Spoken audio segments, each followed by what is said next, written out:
सांगितलं गेलं की हा 500 रुपयाचा व्यवहार LOI मुळे त्यांना दिला गेला। तर अंजली दमानी यांचे आरोप नेमके काय पाहूयात। मुद्रांक शुल्कात सूट द्या अशी अमेडियाची मागणीच नाही।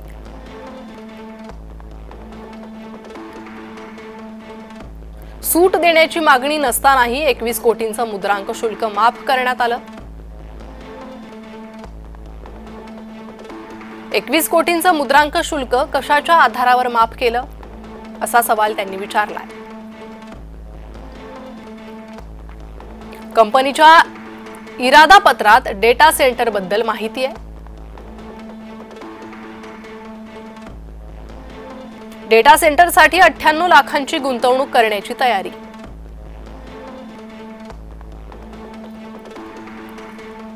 इरादा पत्रात जमीन खरेदीचा कसलाही उल्लेख नाही।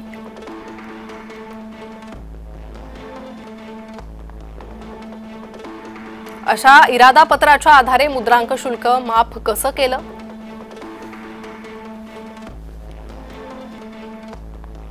जमीन भाडेतत्वावर घेण्याबाबत इरादा पत्रात उल्लेख आहे।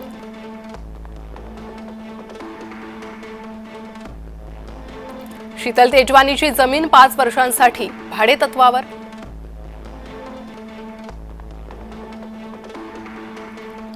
भाडेतत्वावरील जमीन घ्यायची तर मुद्रांक शुल्क माफ कसं केलं?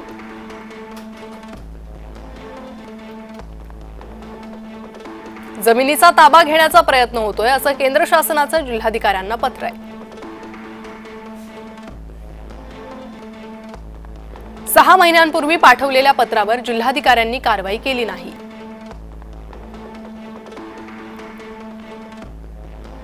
केंद्राच्या सूचनेबद्दल जिल्हाधिकाऱ्यांनी पालकमंत्र्यांना कल्पना दिली का असे प्रश्न त्यांनी विचारले आहेत।